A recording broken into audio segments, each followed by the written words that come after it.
Thanks for joining us today as we review our 2015 Indian Roadmaster.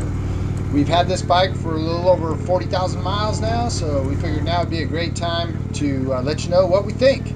But before we get into it, we got to thank our good friends up at C&E, Auburn Indian and V-Twin. That's where we bought this motorcycle, and they are also doing a fantastic job of always maintaining it and keeping it ready for the road. I really like the suspension on this bike. The rear suspension is handled by a monoshock. You can just pop off the side cover and adjust it by pumping a couple shots of air into it if you're riding two up or fully loaded. It handles the twists and turns and bumps in the road. It really makes for a spectacular ride. Everything we're talking about today is standard features on the Indian motorcycles, on the Indian Roadmaster. And you know, for example, the cruise control, we're not using that today, but on the freeway, it's pretty handy to have on a long haul. The only real custom part of this bike is the paint job. The paint was done by Indian Motorcycles of Hollister, and we couldn't be happier with how that turned out. We really appreciate you guys tuning in, and if you like what we're doing here, give us a big thumbs up, and also hit that subscribe button if you haven't already. It helps us out a bunch. So first of all, we're not getting paid to do this one. This is just something we're doing because this is the bike we are riding, and a lot of people ask us about it. So anyway, we'll just get right to it. Starting right off with the front of the bike. It's got great headlights. I don't know if you can see them out here in the daylight, probably not, but the riding lights are good, and the little war bonnet lights up at night, which you probably can't see that either right now, but that's kind of cool. Anti-lock brakes really haul this 900+ pound bike to a stop in a hurry. The way they have the windshield set up, you can control the amount of wind flow you're getting just by simply raising the windshield up or lowering it back down. On a hot day like today, if you want to get some more wind on you, you just drop that windshield back down.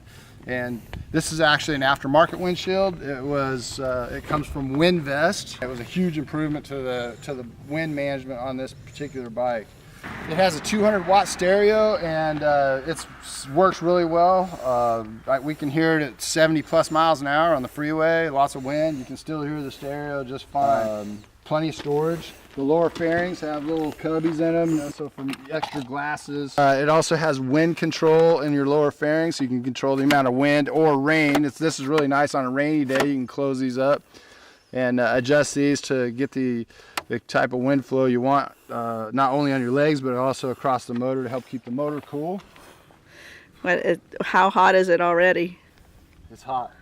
I can tell. Oh yeah, today's supposed to be the coolest day for a while, but it's hot. Yeah, so. And it's early.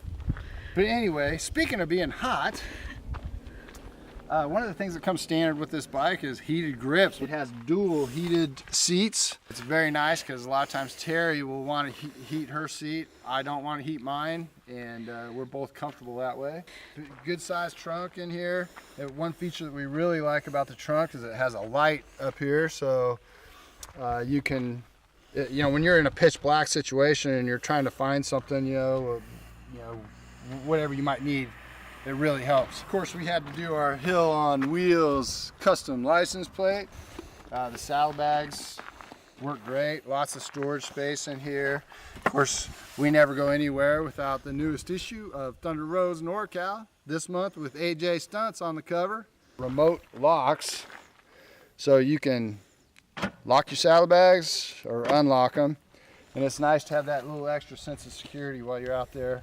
The 111 Thunderstroke engine on this bike is pretty dang impressive. Polaris did a great job. It is, parallel push rod style motor. It's oil and air cooled, and it's got plenty of power. It comes stock at around 115 foot-pounds of torque, and it accelerates very well. So overall, I'm very, very pleased with this bike. The way it handles on nice twisty roads is unbelievable for a bike this big, and it's a real pleasure to ride it. So we're very happy. If I had it to do again, I would definitely buy this bike, no questions asked. If there's anything I would change about it, for me it would be the seat. I think for larger riders, and I'm not a big guy, I'm 6 feet tall, but for larger riders, it feels a little cramped to me, so I can imagine anybody over 6 feet, it might be a little bit of a cramped riding position. And I think that can be fixed by shaping the back of this area a little bit more, making the front part of the seat a little flatter would be a huge help in that regard. So if Indian's listening, that's one change I would make. Outside of that, I mean, really, this thing is just a beautiful ride. It's very comfortable to ride, and I really enjoy it. So having said that, let's check in with Terri and see what this bike's like from the passenger standpoint. Obviously, the seat is the bomb. It's big for my butt, which is really, really nice. And I used to always request butt brakes, and now I don't ever request a butt brake. This is my favorite thing, is to have our logo on the tour pack. So it's really, really cool to be riding along and to know that people can see our logo. Thanks to thanks to Indian Motorcycles of Hollister. that's right. And also too, I'm pretty proud of our tank here with the Indian logo. I found that logo. It's an old school logo, and they were able to recreate it, and now it's on a lot of Indians that they custom paint. I'm always asking Stan, windshield up, windshield down, because, you know, I mean, I'm back there taking pictures for the magazine, so I need the windshield down so that I can get great, you know, frontal shots. And of course, you know, when it's raining, I ask him to put the windshield up, but sometimes he doesn't. Anyway, that's a passenger perspective. Otherwise, I mean, I can't get enough of riding with Stan on the back of this bike. It has been a blessing to have it, and thank you. If you're looking forward to seeing what's new out there, stay tuned, because we'll be back soon with the 2018 Harley-Davidson lineup and Indian lineup as the models become available to us. Thanks for watching.